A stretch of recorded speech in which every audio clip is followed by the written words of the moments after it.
안녕하십니까? 사랑, 희망, 생명을 전하는 복음방송 진리의 뜰입니다. 성도 여러분 안녕하십니까?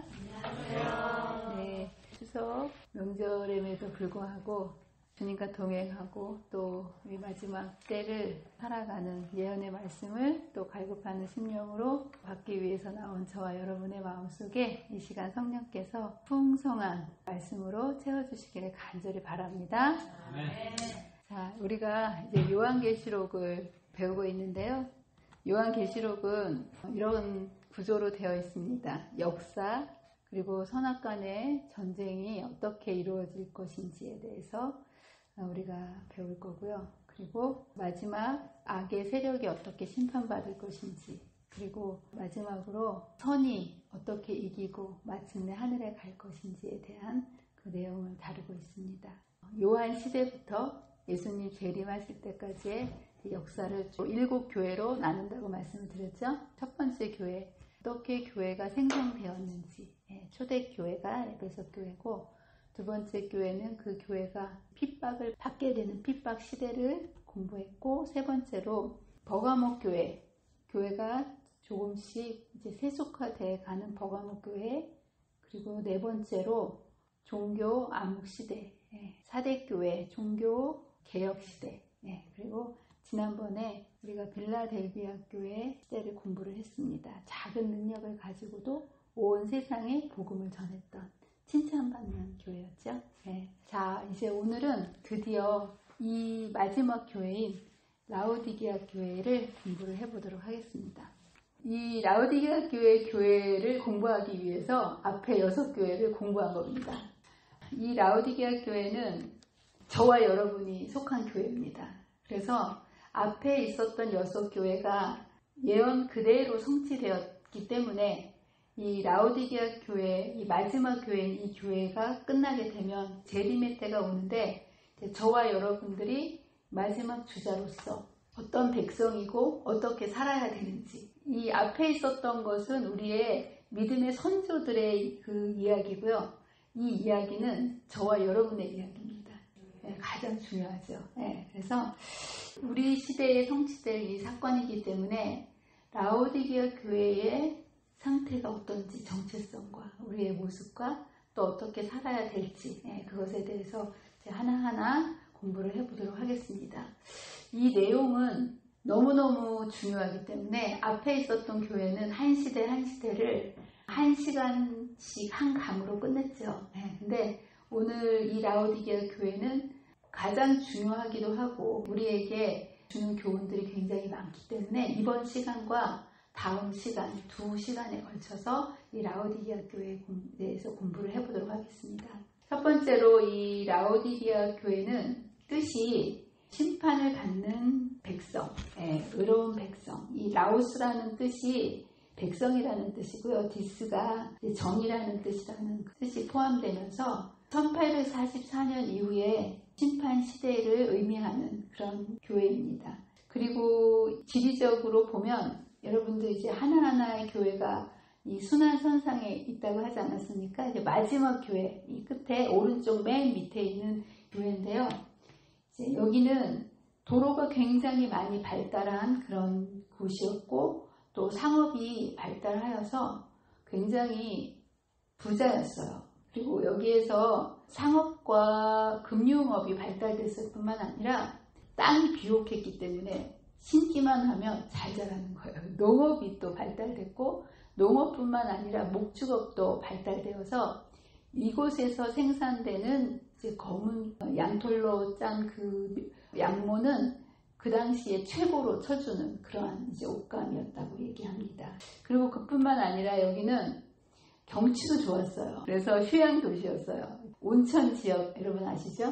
이렇게 온천이 이렇게 있었기 때문에 경관이 굉장히 수려했고, 로마의 높은 관리들과 군인들이 온천 지역이니까 그 휴양을 보내러 왔던 이제 그런 지역입니다. 그리고 굉장히 이제 뜨거운 물이 이 히에라폴리스라는 곳에서부터 여기까지 흘러오게 되는데, 10km 정도를 오다 보면 노천에서 식어가지고 라오디게아에 도착할 쯤 돼서는 미지근하게 변하는 그런 곳이었고, 여기의 역사적인 특징을 우리가 보자면, 여기 골로새 교회에 편지를 쓴 바울의 편지서를 엿보게 되면 여기 라오디기아에 있는 자들과 히에라볼리에 있는 자들이라는 교인들이 언급되어 있죠. 그러니까 바울이 이곳 라오디기아 교회에 복음을 전도해서 세운 교회입니다.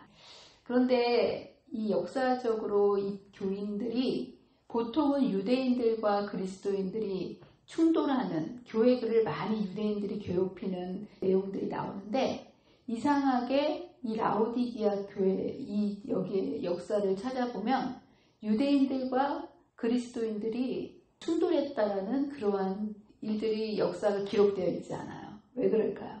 둘 다 먹고 살만한 거예요. 그러니까 신앙적인 열심이 라오디게아 교인들이 별로 없었어요. 그러니까 열심이 없는데 핍박할 필요가 없어요. 그러니까 유대인들도 먹고 살만하고 그리스도인들도 먹고 살만하고, 그러니 특별히 신앙에 열심이 없었기 때문에 서로 간에 그렇게 신앙적인 이슈를 가지고 핍박하지 않는, 그러한 안타깝지만 그러한 물질적인 어떤 풍요 때문에 신앙이 이렇게 삐뚤듯 미지근한 상태로 있는 그런 모습을 보게 됩니다. 그리고 이 시대는 어떤 시대를 가리키냐 하면 마지막 시대인 저와 여러분이 살아가는 시대. 이 시대는 어떤 시대죠? 마지막 시대이기 때문에 하늘에 갈 수 있는 알곡과 가라지가 갈라지는 시대. 굉장히 중요한 시대죠. 그래서 재림 직전의 시대입니다. 라오디기아 이후에 또 다른 교회가 있을까요? 없을까요? 없어요. 마지막 교회를 의미하고요. 에베소 교회가 초대 교회로서 교회의 시작을 나타나고 있고, 그 교회를 세우기 위해서 하나님께서 이름기 성령으로 부어주셨던 것처럼 이 라오디게아 교회는 교회의 마무리를 져야 하는 역사적 사명을 가진 교회이기 때문에 하나님께서 특별히 늦은 비 성령을 약속한 교회. 여러분들 씨를 심는 것도 정말 중요하지만 가을에 거두는 게 더 중요하지 않습니까? 그래서 이 계주를 할 때 모두가 열심히 잘 뛰어야 되지만 특별히 누가 잘 뛰어야지 마지막 승리를 거둘 수 있죠? 마지막 주자. 그런데 그 마지막 주자가 누구라는 거예요? 바로 저와 여러분이에요. 부담스럽지 않나요? 이 끝 주자가 잘해야 지는 것 같다가도 역전시키지 않습니까? 그래서 하나님께서는 우리에게 특별한 기대를 갖고 계시다는 거예요. 자, 한번 공부를 해보도록 하겠습니다.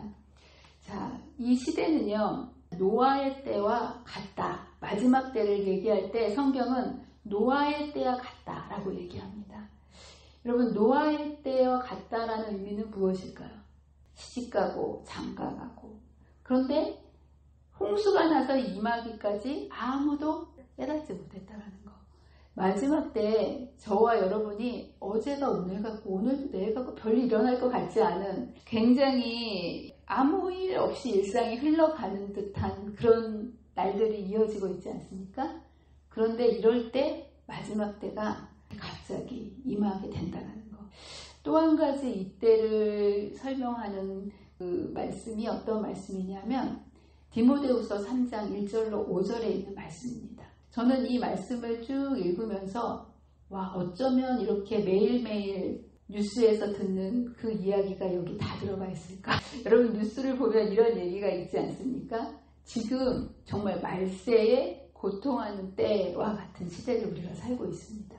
여러분, 뉴스를 들으면 좋은 소식이 많아요. 고통스럽고 무섭고 힘든 이런 뉴스들이 많습니까? 그렇죠. 이거를 한마디로 말세에 고통하는 때라고 하면서 사람들이 자기를 사랑하며 돈을 사랑하며 자랑하며 교만하며 비방하며 부모를 거역하며 감사치 아니하며 거룩하지 아니하며 무정하며 원통함을 풀지 아니하며 모함하며 절제하지 못하며 사나우며 선한 것을 좋아하지 아니하며, 한마디로 경건의 모양은 있으나 경건의 능력은 부인하는 이런 시대를 저와 여러분이 살고 있습니다. 정말 하루가 멀다 하고 묻지마 살인, 이유도 없는 그런 일들이 여기저기에서 막 일어나고 이런 무서운 시대에 이 라오디게아 교회의 시대를 그대로 어떻게 2000년 전에 이렇게 오늘날의 신문에서 또 매스컴에서 볼 수 있는 그대로의 모습을 설명하고 있습니다. 사람들의 마음을 이렇게 표현하고 있고요. 세 번째로는 이 시대에 어떤 일이 많이 일어나냐. 여러 가지 재림의 징조가 일어난다라고 얘기하고 있습니다. 어떤 일이 대표적일까요? 전쟁이 있겠고 기근과 지진이 있겠다. 여러분들 지금은 여러분들이 그래도 다 살 만큼 사시지 않았습니까? 근데 여러분 어렸을 때보다 지진이 훨씬 더 많이 일어나고 기근도 훨씬 더 심해졌어요. 제가 여기 오기 전에 찾아보니까 지진의 빈도와 강도가 급격하게 2000년대 들어서 이렇게 많아지고 높아졌고요. 말세의 재림의 징조가 그대로 막 일어나는 그 1798년 이후로 마지막 시대가 시작되는데 이 시대부터 급격하게 산업화 시대와 더불어서 재림의 징조가 통제할 수 없을 정도로 자연의 재해들이 일어나는 모습을 보게 됩니다. 그리고 특별히 여러분들 요즘 기후온난화 때문에 일어나는 여러 가지 기근과 홍수와 온역들 여러분 다 실감하고 있지 않습니까? 작년보다 올해 더 심하고 올해보다 내년에 더 심해질 거라고 이것이 더 좋아질 거라고 기대하는 사람은 아무도 없습니다. 왜냐하면 점점점 온도가 높아지기 때문에. 그래서 2021년 기준에 여기 보면 전쟁과 분쟁으로 인해서 24개국 1억 3,900만 명이 식량을 위기 속에 있다라는 거. 기후변화 그리고 코로나19로 인해서 경제 위기 등으로 인해 가지고 굉장히 많은 사람들이 기아와 기근과 여러 가지 질병에 시달리고 있는 시대를 우리가 살아가고 있습니다. 그리고 2050년까지 세상이 갈지는 잘 모르겠는데 그때까지 세상이 가면 기후학자들이 뭐라고 얘기하냐면 육지 면적의 90% 정도가 농사를 지을 수 없게 된다는 거예요. 그래서 이러한 여러 가지 기근으로 인해서 마지막 시대라는 것을 이 시대가 성경이 이야기하고 있는 마지막 시대임을 이야기하고 있습니다. 그러면서 본문에 들어가 보면 라오디게아 교회의 사자에게 편지하기를 수신자를 이야기하고 있습니다. 라오디게아 교회에 편지한다라고 얘기하는데요. 여기 라오디게아 교인은 어떤 교인들을 구체적으로 이야기하고 있는가 제가 예언의 신에서 이것을 한번 찾아봤는데요. 라오디게아 교회에 보내는 이 기별의 수신자인 성도들의 특징은 믿는다고 하지만 행하지 않는 자들이라는 특징을 가지고 있습니다. 나는 이 특징이 나한테 적용이 되는지 안 되는지 한번 여러분들 잘 생각해 보세요.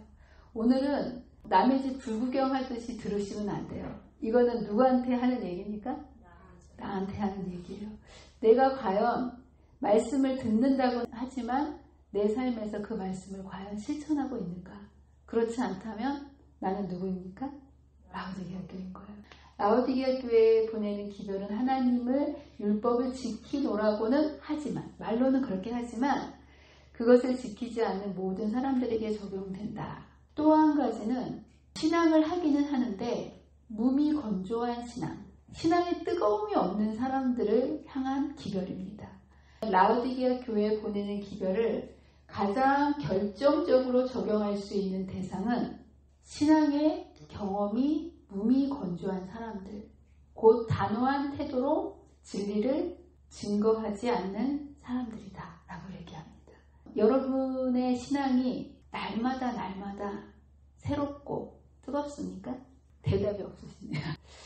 그러면 라오디게아 교인이라는 거예요.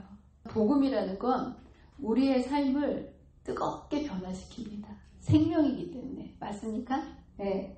그런데 이것을 경험이 없어요. 머리로서는 많이 알고 있는데 이 신앙적인 경험이 내 삶에서 경험되어지지 않기 때문에 남들한테 할 말이 없어요. 여러분들 뭐 좋은 물건을 사거나 어디 좋은 구경을 하고 나면 누군가에게 그걸 얘기하고 싶죠. 맛있는 거 먹어도 어디 맛있더라. 뭐 좋은 거 싸게 사도 어디가 좋더라. 어디 좋은 데 구경하고 와도 꼭 얘기하고 싶지 않습니까? 그거 증거하고 싶은 거예요.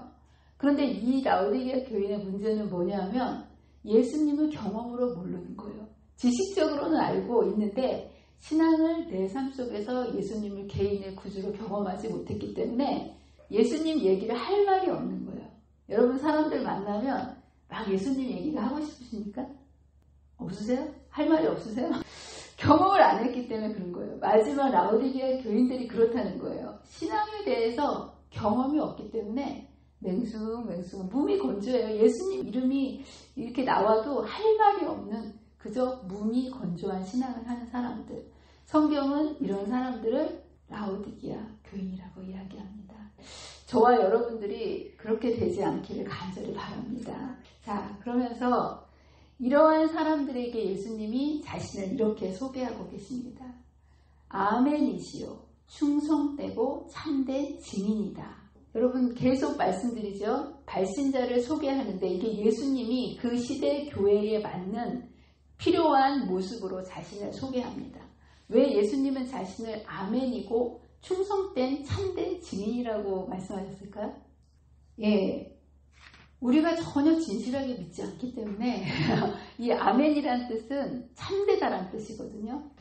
신실하다, 참되다. 우리 예수님은 정말 참되고 신실하신 분입니다. 그런데 문이뿐이고 진실하지 않는 이 라오디게아 교인들을 향해서 주님께서는 나는 진실한 하나님이다 라고 주님께서 일부러 진실하심을 더욱더 부각시켜서 우리에게 말씀해 주신다는 것. 이러한 예수님을 바라봄으로 저와 여러분들도 충성되고 참된 증인으로 살아갈 수 있게 되시기를 간절히 바랍니다.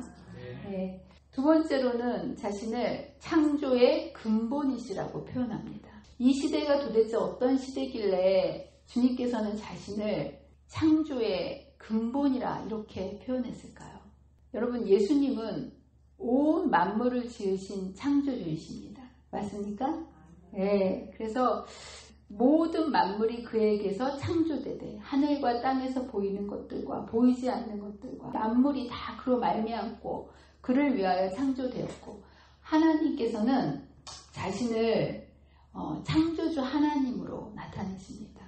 그리고 새천사의 기별의 핵심이 뭡니까? 창조주 하나님을 기억하여 경배하라. 왜 이 이야기를 이때 말씀하시냐면 바로 이 마지막 시대에 이 세대가 창조주이신 하나님을 무시하고 창조주 하나님에 대해서 부인하는 시대가 바로 이 시대이기 때문입니다. 하나님의 백성을 가장 혹독하게 핍박했던 중세 암흑 시대에도 하나님은 창조주 하나님으로 사람들이 알고 있었어요. 맞습니까? 네, 비록 하나님 두려운 하나님으로 알고 있었을 망정 라오디게아 교회 시대 이전까지는요. 누구도 하나님이 창조주라는 사실을 부인하진 않았습니다. 그런데 1798년 프랑스 혁명이 일어나면서 사람들의 마음속에 하나님이 없다라고 생각하는 무신론이 일어나기 시작했어요. 그러면서 성경을 부인하고 인본주의, 여기에서 이제 공산주의가 발달되면서 창조를 부인하는 그런 시대가 온 거예요. 그래서 뭐가 탄생했습니까? 찰스 다윈이 종의 기원이라는 책. 창조론을 부인하고 나니까 그런 세상이 어떻게 나타났냐, 이거를 억지로 만들려고 보니 어떤 이론이 대두될 수밖에 없었던 거예요? 진화론. 그래서 이제 찰스 다윈이 진화론을 펴기 시작했고요. 이것이 점점 사람들의 마음속에, 지식인들의 마음속에 학문으로 자리 잡으면서 1906년도에는 아예 신은 죽었다. 니체가 완전히 무신론을 주장하고 있고요. 현재는 이때 이후로 교과서에 어떤 이론이 채택되었을까요? 여러분 지금 교과서에 세상이 기원을 무엇이라고 얘기하는지 아십니까? 네, 진화론이 기록되어 있어요. 하나님이 창조하신 게 아니라 빅뱅으로 인해서 우연히 이 세상이 진화됐다라는 그것이 버젓이 학생들이 공부하는 교과서에 수록되어 있으면서 온 세상이 공식적으로 창조주 하나님을 거절하고 부인하는 시대이기 때문에 주님께서는 자신을 창조의 근본이다 라고 이제 말씀하십니다. 자, 하나님을 거역하게 되면 벌레가 조상이라고 얘기하는 거예요. 원숭이가 조상이라고. 그래서 여기 보면 하나님을 알되 하나님으로 영화롭게도 아니하며 감사치도 아니하고 오히려 그 생각이 허망하여지며 미련한 마음이 어두워졌나니 하나님께서 주신 빛을 거절하면 어둠이 찾아옵니다. 네, 그러면서 스스로 지혜 있다 하나 우준하게 되어 썩어지지 아니하는 하나님의 형상을 썩어질 금수와 버러지 형상의 우상으로 바꿔서 자신들의 조상을 하나의 아메바에서부터 왔다라고 인간이 본인들이 선택하는 그런 어리석은 우를 범하게 되는 모습을 보게 됩니다. 자, 이런 시대를 살고 있기 때문에 주님께서는 본인을 창조의 근본이라고 말씀하십니다. 두 번째로 이 교회에 대한 칭찬과 격려는 무엇일까요? 칭찬이 없는 교회는 없었어요. 근데 라오디게아 교회는 너무나 아쉽지만 저와 여러분이 속해 있는 교회인데 주님께서 아무리 눈 씻고 봐도 칭찬할 게 없어요. 사람도 이런 사람 있으면 너무 안타깝잖아요. 그렇죠? 우리 주님은 웬만해서는 칭찬을 막 해주시는 분이거든요. 그런데 이 마지막 교회인 라오디게아 교회에 대해서는 아무리 칭찬을 할래야 칭찬할 게 없어서 칭찬이 없는 유일한 교회입니다. 너무 안타깝습니다. 그러면서 이제 두 가지의 책망을 하십니다. 어떤 책망을 하냐면 첫 번째는 미지근한 것을 책망하십니다. 여러분들 미지근한 거 좋은 거예요? 나쁜 거예요?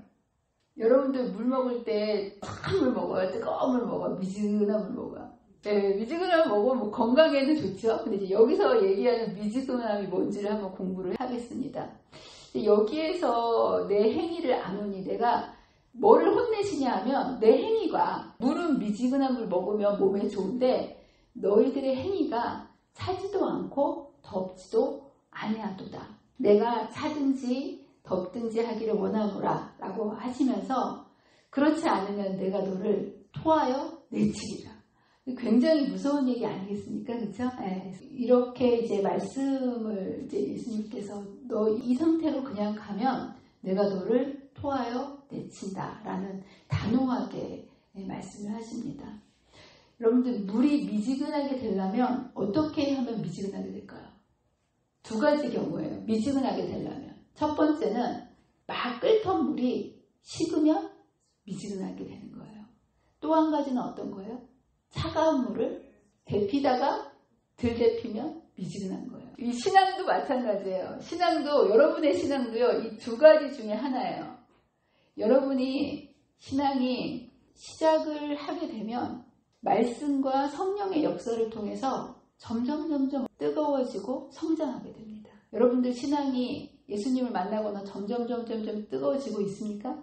원래 그렇게 돼야 정상이에요. 그런데 문제는 말씀과 기도의 장작이 계속 들어가서 신앙이 자라나면서 뜨거워져야 되는데 말씀과 성령의 역사를 경험하지 못하면 침례를 받을 땐 굉장히 뜨거워요. 정말 새로 거듭나고 뜨거운데 이것을 계속하지 못하게 되면 신앙이 멈춰버리고 영적 아기로서 계속 미지근한 상태로 있다는 거예요. 이렇게 되면 안 되겠죠. 또 한 가지 경우는요. 점점 뜨거워져서 팔팔 끓는 정말 뜨거운 신앙을 하신 분들이 있어요. 그런데 이 신앙이 계속 뜨거워져야 되는데 아무리 뜨겁게 끓던 신앙이라 할지라도 계속해서 오늘의 신앙, 말씀과 그리고 성령의 역사가 부어지지 않으면 펄펄 100도, 200도 끓던 신앙도 계속 들어가지 않으면 식어버린다는 거예요. 자, 여러분들은 어떤 신앙인가 한번 손들어 보세요. 마음으로. 진짜 손들라 그러면 여러분들 곤란하니까. 나는 차가운 신앙이었는데 점점 가다가 멈췄다.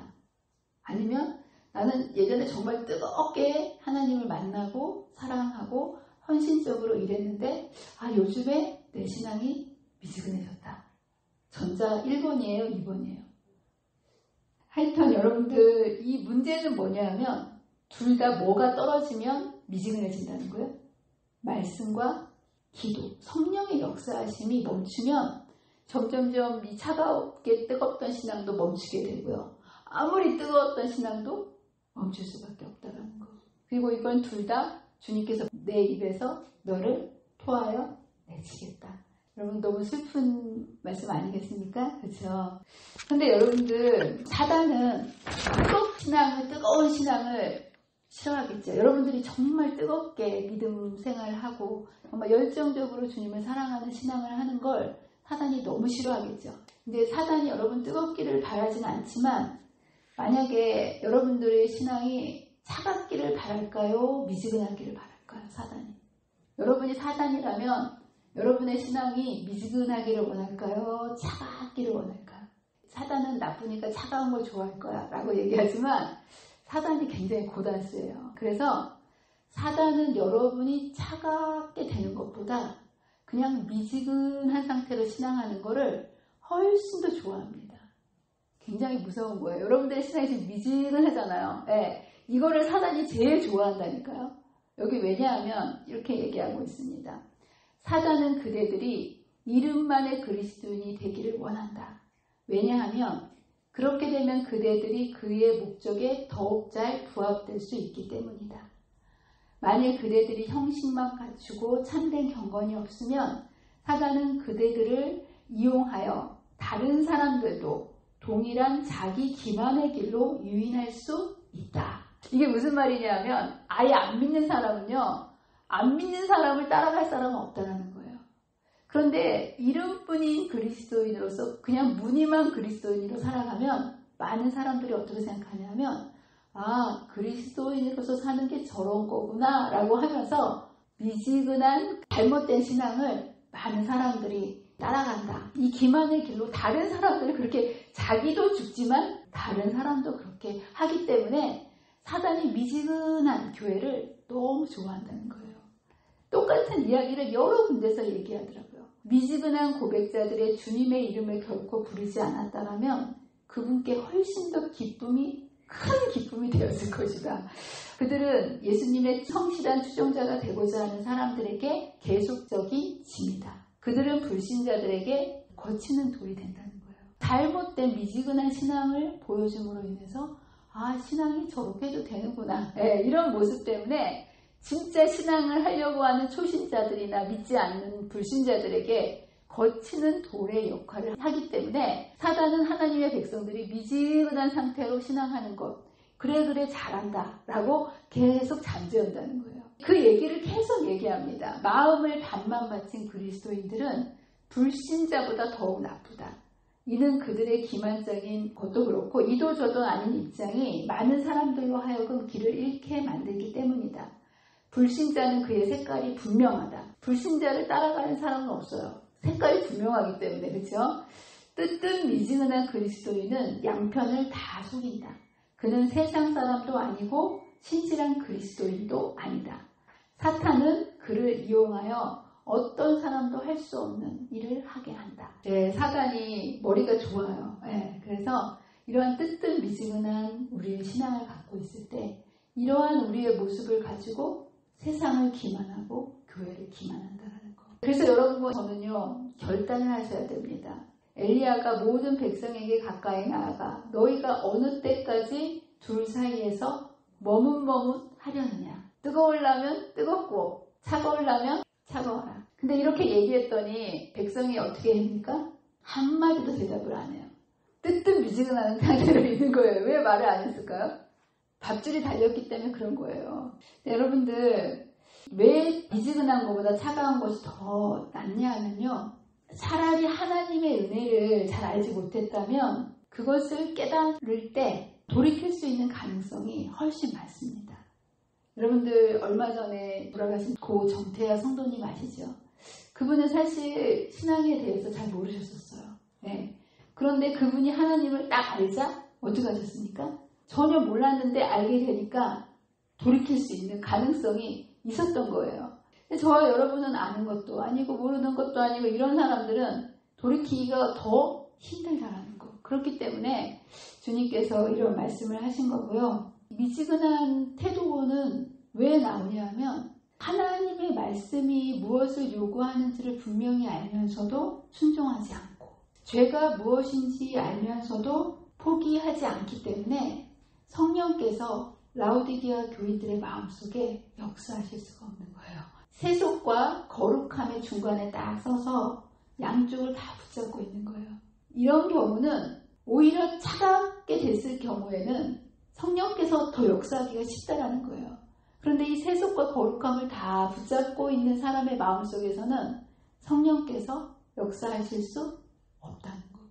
여러분, 이거 굉장히 두려운 말씀입니다. 그래서 여러분들, 주님은 우리에게 구원의 경험을 정말 주고 싶어 하시지만 이렇게 우리가 이것도 저것도 아닌 이 세속과 그리고 하나님 놓지도 않은 이 중간 사이에 이렇게 머뭇거리며 있을 때는 하나님의 역사가 우리 안에서 전혀 이루어지지 않는다는 사실을 여러분 기억하시고요. 저와 여러분이 믿음의 편에 단호하게 선택할 수 있는 저와 여러분이 되시기를 간절히 바랍니다.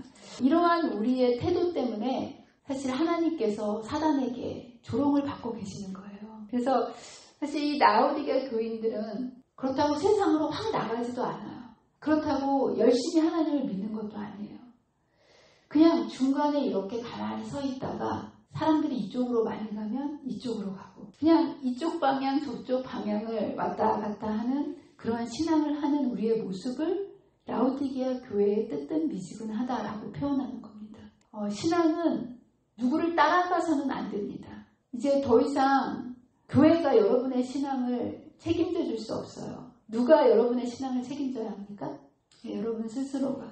그래서 여러분들이 고민하고 진리에 대해서 정직하게 이런 양심적인 고민을 통해서 선택하는 신앙이 아니라 주변 사람들의 인정을 받고 많은 사람들이 선택하는 것을 떠밀리듯이 왔다 갔다 하는 신앙을 한다면 마지막 찬바람이 불 때 여러분의 신앙이 가을 낙엽처럼 다 우수수 떨어져 나갈 수밖에 없다는 거. 그래서 저와 여러분들이 하나님의 말씀을 누구의 유명한 목사님이나 어떤 사람의 말을 의지하지 마시고 날마다 스스로 말씀을 묵상하고 하나님께서 주신 그 하나님의 뜻을 확인하면서 여러분들이 이 말씀을 사람을 기쁘시게 하는 신앙이 아니라 하나님을 기쁘시게 하는 신앙을 하기로 결심하게 되시는 저와 여러분이 되시길 간절히 바랍니다. 이제 두 번째로 책망은 뭐냐면 무자각을 책망하십니다. 앞에서는 뭐를 책망하셨어요? 뜨뜻미지근한 거. 어떻게 생각하면 뜨뜻미지근한 게 혼날 일인가? 라고 얘기하지만 하나님은 뜨뜻미지근한 것에 대해서 책망하십니다. 두 번째는 무자각. 뭐냐 하면 내가 말하기를 나는 부자라 부요하여 부족한 것이 없다 하나 내 공고한 것과 가련한 것과 가난한 것과 눈먼 것과 벌거벗은 것을 알지 못하도다. 알지 못하는 거예요. 자기 자신의 상태를 알지 못하는 무자각. 이것을 라오디게아 교회의 치명적인 죄라고 주님께서 말씀을 하십니다. 라오디게아 교회는 진정으로 믿었으며 하나님을 믿지 않는 게 아니었어요. 다 하나님을 진정으로 믿었습니다. 복음의 축복들을 누렸으며 하나님의 은총 속에서 부요하다고 생각했지만 참된 증인께서는 그들을 불쌍하고 벌거벗고 눈멀고 비참하다고 말씀하셨다.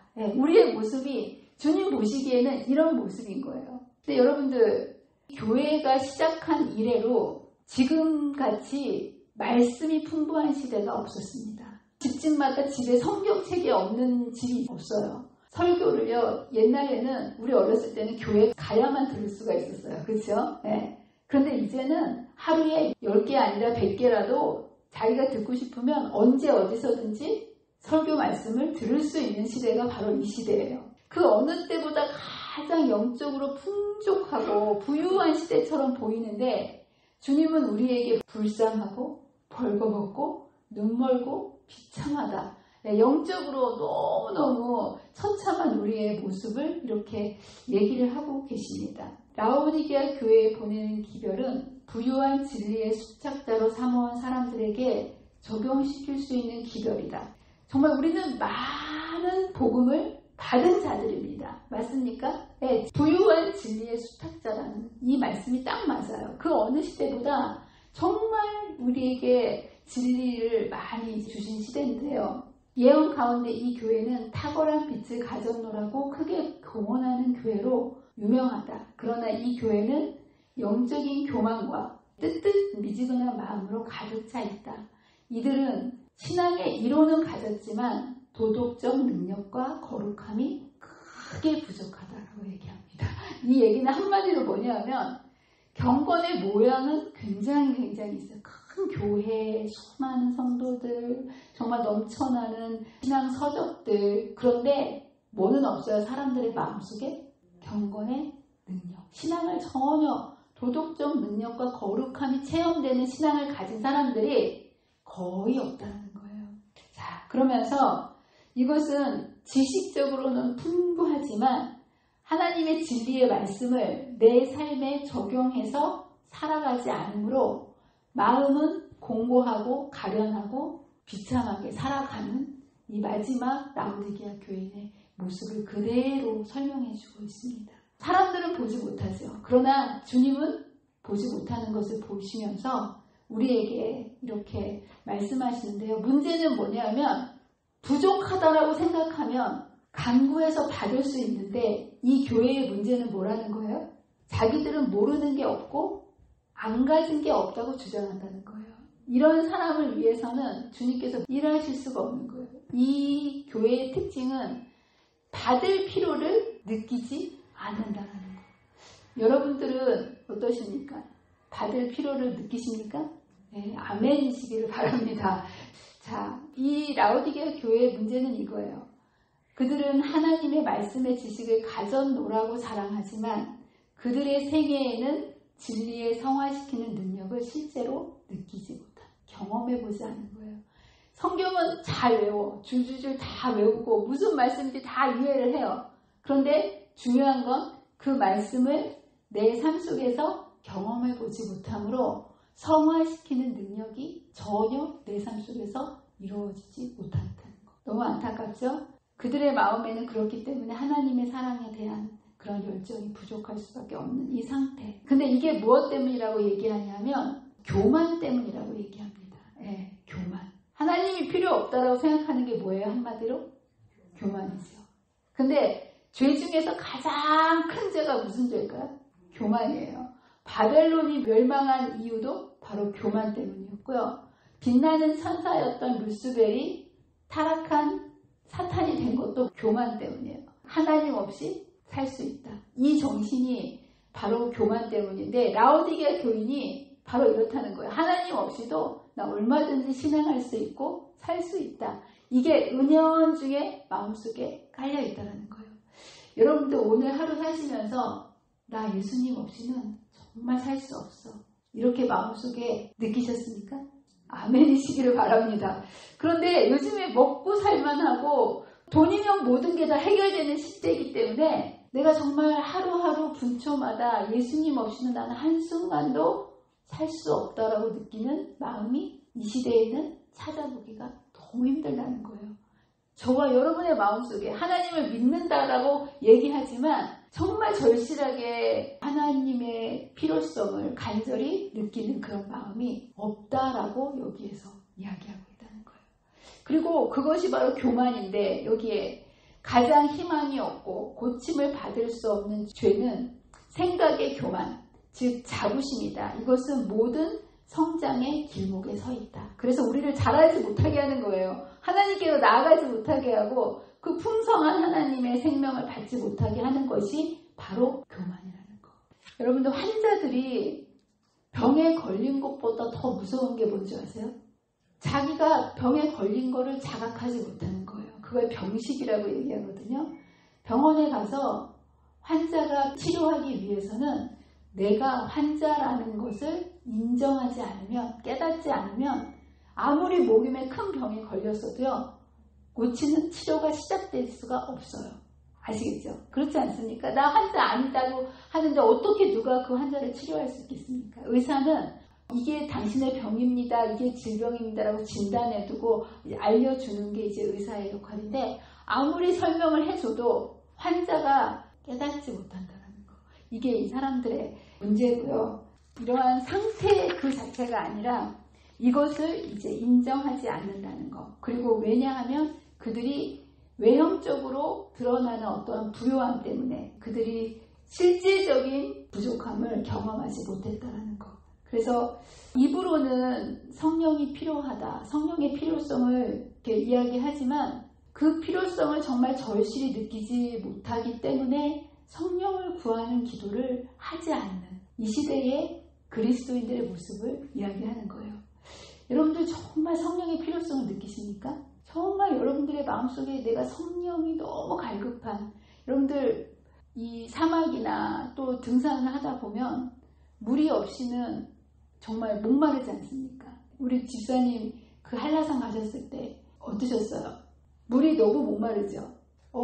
정말 한 방울의 물에 대한 그 갈망. 근데 솔직히 말해서 성령이 필요하다라고는 이야기하지만 우리 일상의 삶 속에서 정말 성령의 필요성을 실제로 느끼는 사람은 거의 없다는 거예요. 근데 여러분들 이 성령의 필요를 느끼지 않는 곳에 성령이 임할 수 있을까요? 절대로 없어요. 그리고 성령의 임재가 없이는 삶의 변화는 절대로 이루어질 수 없다는 거예요. 근데 이 시대가 그렇다는 거예요. 정말 성령의 역사가 그 어느 때보다도 절실히 세상 돌아가는 모습을 보면 필요한데 마음속에서는 그것을 전혀 자각하고 느끼지 못하는 우리의 모습을 이렇게 설명을 해주고 있습니다. 이 현대 라오디게아 시대의 교회인들 역시 웅장한 건물과 수많은 종교 서적들, 목회자들, 그리고 성경에 대한 수많은 유튜브들이 넘쳐나는 역사 이래로 가장 부요한 시대를 살고 있지만 영적으로는 가장 메마르고 병들어 있고 죽어가는 교회의 아멘이 사라진 시대를 우리는 살아가고 있습니다. 그리고 구원의 감격과 회심의 눈물이 사라진 지 오래된 그런 영적 가뭄의 시대를 여기에서 설명을 해주고 있습니다. 내 공고한 것과 가련한 것. 우리가 이렇다는 거예요. 이걸 모르는데 여러분이 공고하고 가련하다라는 표현이 나오는데요. 가련하다는 표현이 여기에서 원어적으로 보면 사자가 자기의 굴에 엎드린 같이 그가 은밀한 곳에 엎드려 가련한 자를 잡으려고 기다린다라는 표현이 나옵니다. 여러분 여기서 사자는 무엇을 상징할까요? 우는 사자처럼 누가 삼킬차를 찾는다고요? 사단이 마지막 시대 라오디게아 교인들을 바라보면서 가련한 자를 잡으려고 눈키고 다닌다는 거예요. 근데 여러분들이 가련한 자라는 거예요. 가련한 자는 어떤 성경이 가련한 자를 얘기하냐면 신앙생활을 할 때 분명히 하나님의 능력과 하나님의 뜻이 있는데 이걸 무시하고 자기 생각과 자기 뜻대로 살기 때문에 가련하게 살 수밖에 없는 풍부한 하나님의 지혜가 있음에도 불구하고 자신의 경험과 생각에 의지해서 신앙을 하기 때문에 가련할 수밖에 없는 그 사람을 우는 사자처럼 사단이 그런 사람들을 삼키려고 기다리고 있다라고 이야기합니다. 그래서 가련한 모습을 이렇게 설명하고 있어요. 많은 사람들이 마음에 품은 어떤 우상과 같은 의견을 버리기보다는 내 생각, 내가 이제까지 왔던 경험들, 이것을 내려놓기보다는 오히려 빗대시기는 하늘 아버지께로부터 오는 진리를 거절한다. 이러니까 가련해지는 거예요. 그들은 자기를 신뢰하고 자신의 지혜를 의지하며 영적 빈곤을 깨닫지 않는다. 그들은 어떤 중요한 일을 수행하여 구원을 받는 그런 방식을 고집한다. 어떤 일을 하든지 자신의 옳다고 생각하는 자신의 방식대로 신앙을 하는 사람을 성경은 가련한 사람이라고 얘기한다는 거예요. 신앙을 거부하는 사람이 아니라 신앙을 할 때 자기 생각대로 하는 거. 내가 아무리 옳다고 생각한다고 해서 하나님 생각이 뜻이 있는데 하나님의 말씀을 묵상하지 않고 내가 옳은 대로 사는 사람을 성경은 가련한 사람이라고 이야기하고요. 우는 사자처럼 사단은 그런 사람들을 집어삼키려고 기다리고 있다는 것. 그러면서 또 가난한 것은 왜 가난할까요? 받지 않으니까 가난한 거예요. 주님이 부요하시잖아요. 그렇죠?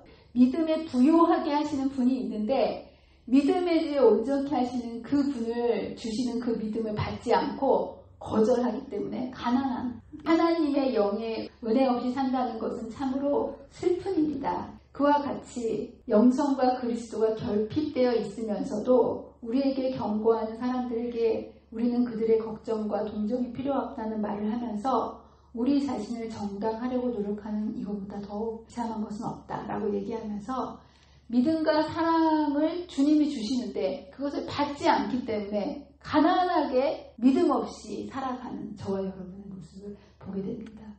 또한 이 시대는 눈이 멀었다고 얘기합니다. 여러분 눈이 멀었어요? 안 멀었어요? 저 눈이 안 멀었는데요. 이렇게 얘기하는데 하나님께서 신기한 능력으로 경건에 속한 모든 것들을 우리에게 주셨는데 우리가 세상 정욕 때문에 이러한 것들을 거부하는 자들, 이런 것들을 받아들이지 않는 자들을 맹인이라 우리에게 하나님께서 주시는 신기한 많은 능력들이 있음에도 불구하고 이런 것들을 우리로 신의 성품에 참여하는 자가 되게 하시기 위해서 주심에도 불구하고 받아들이지 않고 옛 것들을 고수하는 그런 자들을 맹인이라 성경에서는 이야기합니다. 그런데 이게 왜 그러냐? 왜 맹인이 됐느냐? 좋은 것들이 있는데 왜 그런 것들을 거부하고 죄에 남아 있는가? 세상에 대한 사랑이 하나님의 사랑의 자리를 빼앗기 때문에 그들이 하나님의 사랑을 바라보는 대신에 세상을 바라보기 때문에 그리고 눈을 가졌지만 바로 보지는 못한다. 그들은 일시적인 것만 바라보고 눈에 보이는 이 세상의 것들에게 시선이 고정되어 있기 때문에 영원한 실제에 대한 것을 바라보지 않기 때문에 눈이 멀은 거예요. 그게 없기 때문에 안 보이는 게 아니라 땅의 것을 바라보느라고 위의 것을 바라보지 못해 영적인 것들을 바라보지 못하는 그래서 눈 멀어 있는 우리의 모습을 봅니다. 하나님의 세계를 항상 눈앞에 그리는 대신에 세상의 것들이 항상 눈앞에 아른거린다. 여러분 오늘 하루 종일 뭘 보고 사셨어요? 세상의 것을 계속 보고 사셨어요? 하늘을 바라보고 사셨어요? 눈에 뭐가 아른아른 거리시니 여기 앉으셔도 세상이 아른아른 거리실 수도 있다는 거예요. 그리고 그것들은 점점 커져서 마침내 하나님의 나라를 가려버린다. 땅의 것을 계속 보는 사람이 하늘의 것을 볼 수가 없다는 것. 정말 안타깝습니다. 또한 벌거벗은 것. 이거는 뭐냐 하면 주님께서 입혀주시고 거저 만들어주신 그리스도의 의의 옷을 입지 않은 사람은요. 아무리 비싸고 좋은 옷을 입어도 벌거벗은 거예요. 밤이 깊고 낮이 가까웠으니 그러므로 우리가 어둠의 일을 벗고 인간의 힘으로 살아가던 모든 것을 내려놓고 오직 빛의 갑옷 예수님께서 이 땅에 오셔서 만들어주신 그분의 의의 옷을 갑옷을 입는 것. 네, 이제 이것이 얼마나 중요한지를 설명을 해주고 있습니다. 그리스도인이라고 말하는 사람들 중에 참으로 많은 사람들이 주의 오심을 막연히 기다리고 있다. 제가 생각하기에 여기에서 예수님의 재림을 기다리고 있지 않는 분들은 한 분도 없을 거예요. 여러분들이 제7일 안식일 예수 재림교인이잖아요. 그렇죠? 재림을 여러분들, 저와 여러분이 다 기다립니다. 근데 막연히 기다린다는 거예요. 그들은 그리스도의 의의 옷을 입고 있지 않다. 그들이 하나님의 자녀라고 말할지는 모르지만 그들은 죄에서 정결함을 잊지 못하였다. 그들은 아주 눈을 멀어 있기 때문에 죄와 교만의 미묘한 역사를 간파할 수 없다.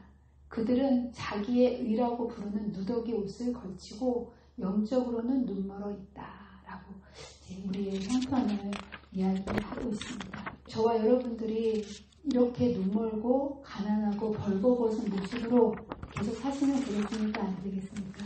안 되겠죠? 그렇다면 나의 온 마음을 주님께 드리는 게 무엇일까? 여러분들이 신앙을 안 한다는 게 아니에요.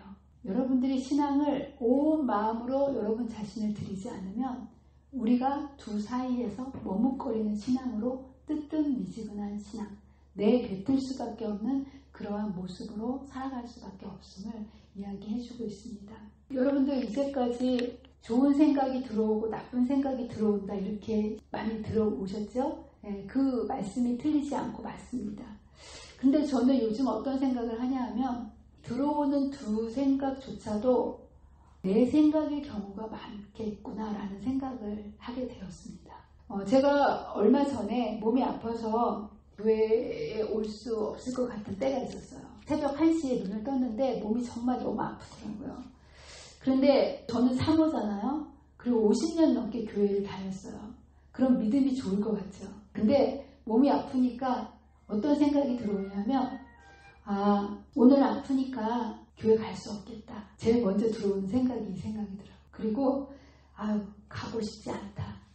그리고 사모도 아프니까 아플 때 못 가는 게 당연하지.